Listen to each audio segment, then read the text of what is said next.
Eto na nga, dahil bawal akong gumala, nag-take out na lang ako. See? Take out na lang ang nagawa ko kasi bawal akong gumala.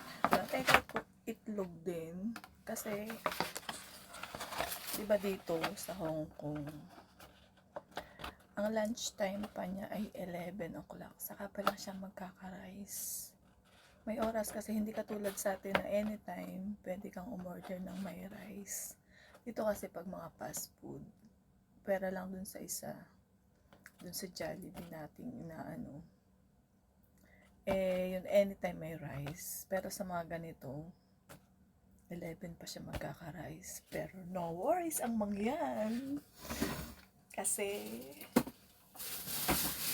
Shawan, may nakahanda tayong rice. O diba? Takot magutom.